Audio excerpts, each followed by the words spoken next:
Hello everybody! I know this video is quite late. January is already halfway over, which means that a couple of the books I'm going to talk about today are already out. But nevertheless, I didn't feel it was right to completely skip one of my quarterly anticipated releases videos just because I was behind. So we're gonna do it anyway. So yes, today I'm gonna talk about my most anticipated book releases of January, February, and March of 2021. And looking ahead to this year overall, not just the first couple of months of the year, but there are gonna be some really good things coming out this year. I am really looking forward to it. Even if 2021 isn't a great year, there will still be great books. Let's begin with the three things from January, which most of these will be out by the time you're watching this video, I'm sure. First up is Persephone Station by Stina Leicht.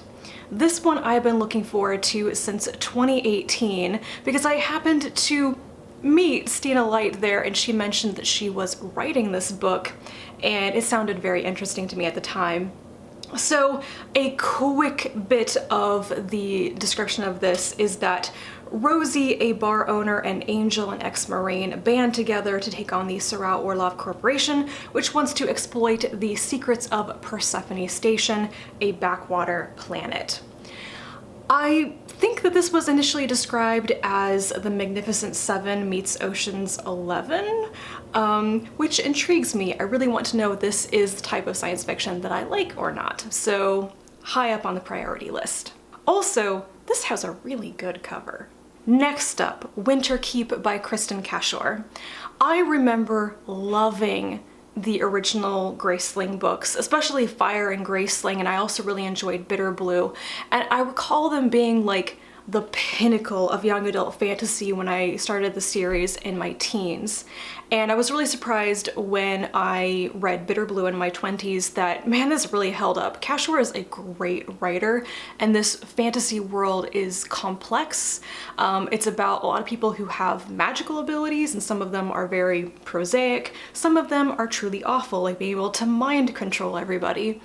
But I remember that the stories really played on my emotions. They really left an impression on me.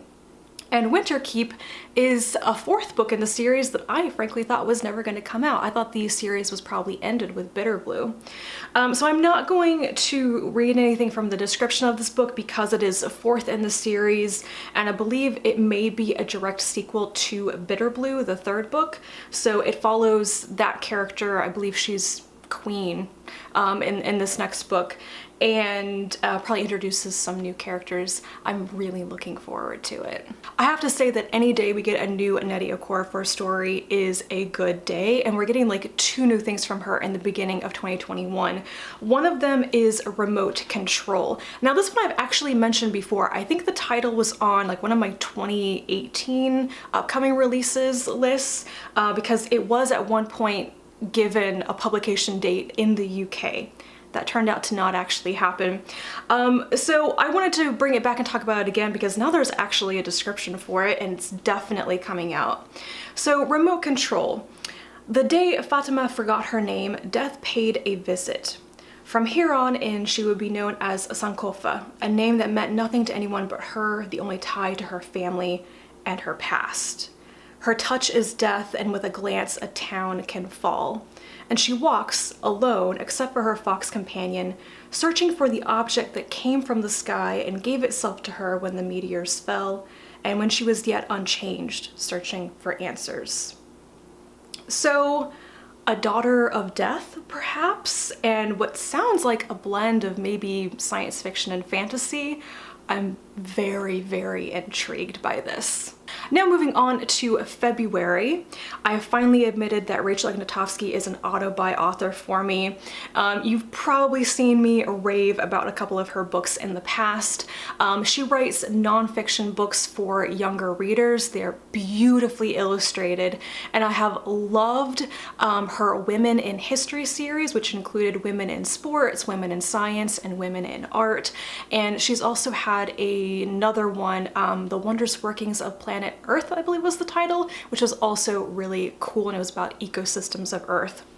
Her new book coming out in the beginning of February is called What's Inside a Flower, and botany Sure. I have already pre-ordered this one because I just knew I was going to want to read it immediately.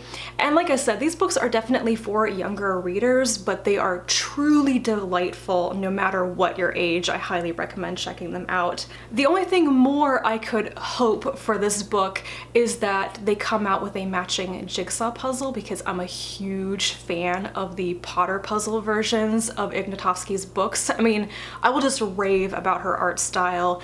There's something about it that I just love looking at, the colors, the shapes, and they make beautiful puzzles. If you didn't know, I'm a jigsaw puzzle nut. Next up is a short story collection from Small Beer Press. Small Beer is one of my favorite like small indie publishers, and I highly respect their taste in short story collections, which seems to be something they really focus on. So one of their new releases for 2021 is Never Have I Ever by Isabel Yap. A little bit of description here says, spells and stories, urban legends and immigrant tales all gathered together in one fabulous bundle. I have read a couple of Isabel Yap's stories in the past and really enjoyed them, and I knew I needed to get this right away, so it's another one that I have pre-ordered. Next is a book that I know a lot of the BooktubeSFF community is hotly anticipating, The Galaxy and the Ground Within by Becky Chambers. This is another fourth book in a series that I didn't expect to actually come out. It is the fourth and final installment in the Wayfarers series that began with A Long Way to a Small Angry Planet, and I love this series. Chambers' flavor of science fiction is just cozy. It really focuses on found families and communities and such, and I love it. All the books in the series have been similar in their feel and what they're doing, but actually very different in terms of characters and plot and structure and all of that. So needless to say, this is another one that I have pre-ordered and I can't wait for it. So I will read a little bit of the description from this because I didn't realize until recently what it was actually about, and I love the premise of this. When a freak technological failure halts all traffic, three strangers, all different species with different aims, are thrown together at the 5-hop one stop, which is like a galactic way station. Grounded with nothing to do but wait, the trio, an exiled artist with an appointment to keep, a cargo runner at a personal crossroads, and a mysterious individual doing her best to help those on the fringes, are compelled to confront where they've been, where they might go, and what they are or could be to each other. So complete strangers thrown together, waiting to get back on the road, but make it sci-fi. The last one on my list for February is Sun Daughters, Sea Daughters by Aimee Ogden. I really haven't heard that much about this one. Based on the title, I thought it was like a fantasy novella from Tor.com, and then I read the description and was like, this is science fiction with like gene-edited people and stuff. Like I want to know what this is, you know? So I'm gonna read the description of this because it's a little bit convoluted. Gene-edited human clans have scattered throughout the galaxy, adapting themselves to environments as severe as the desert and the sea. Atwale, the daughter of a sea clan lord, sparked a war by choosing her land-dwelling love and rejecting her place among her people. Now her husband and his clan are dying of an incurable plague, and Atwale's sole hope for finding a cure is to travel off-planet. The one person she can turn to for help is the black market mercenary known as the World Witch, and Atwale's former lover. Time, politics, bureaucracy, and her own conflicted desires stand between Atwale and the hope of her adopted clan. Does this sound a little bit like mermaids in science fiction? Just a little bit. It feels a bit like a fairy tale in a futuristic world to me, and I really like that vibe. Now moving on to March, the first book. I cannot wait for this. It is one of the biggest releases of 2021 for me. A Desolation Called Peace by Arkady Martine. This is the sequel to A Memory Called Empire, which you may recall is a book I have raved about. It was my absolute favorite book of 2019. Finally getting the second half of the story. Now this is a sequel. I don't want to spoil anything about the first book. I did hear Arkady Martine read a segment of this at Virtual Worldcon in 2020 and it sounded so good. All I will say is Mahit, 3 Seagrass, Alien First Contact. This is gonna be fantastic. I can't wait. Another book that I'm looking forward to because I know it will just leave me feeling all warm and fuzzy and happy is Act Your Age, Eve Brown by Talia Hibbert.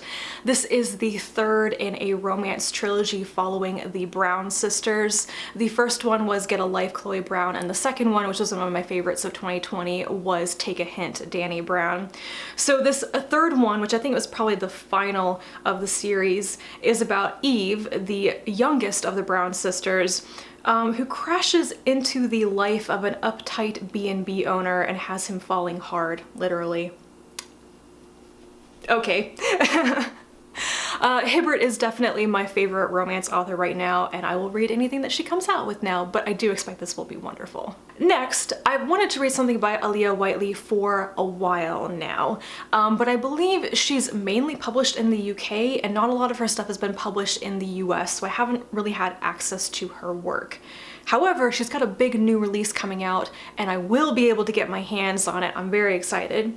It is called Skyward and it says here, within the high walls of the Western Protectorate is a place of safety, but safety from what? Kita surrendered without complaint when Earth invaded. Innkeepers Jem and Isley, veterans from either side, have regrets but few scars. Their peace is disturbed when a visitor known to Isley comes to the inn asking for help, bringing reminders of an unnerving past and triggering an uncertain future. Did humanity really win the war? I'm not sure if this exactly sounds like dystopia to me, but a story that grapples with whether humanity invaded a place and actually won or not, and kind of science fictional. I'm kind of expecting this one to be relatively atmospheric. It reminds me a little bit of the premise of The Galaxy with the Ground Within, since it seems to take place at an inn, you know, this place where people come together. Tell me more, please. And last on my list is a nonfiction book that I just randomly stumbled across and was like, I need this. It is a nonfiction book called The Disordered Cosmos by Chanda Prescod-Weinstein. Prescod-Weinstein is one of the very few Black physicists out there. And this book looks like it will be something I've actually been searching for, a discussion from a person of color within a STEM field talking about their experience. So I gather this book is going to be about the author's love for her subject matter, physics and the cosmos, as well as about issues of race and sexism in her field. And this is a topic that I'm generally interested in and that I've really only seen touched upon as almost like an afterthought by like white physicists, white scientists in their books, and I really want to know more from the perspective of a physicist of color, basically. This is another I have pre-ordered and I'm really looking forward to getting into it. And that is it. Those are all of my most anticipated books coming out in the first quarter of 2021. Of course, there are many more than just this handful coming out, but I have to make the list shorter, otherwise we would be here forever. So do let me know if there are any books in the next couple of months coming out that you are very interested in. Leave me a comment down below. Thank you so much for watching, and I'll be back to talk to you again soon, and until then, bye.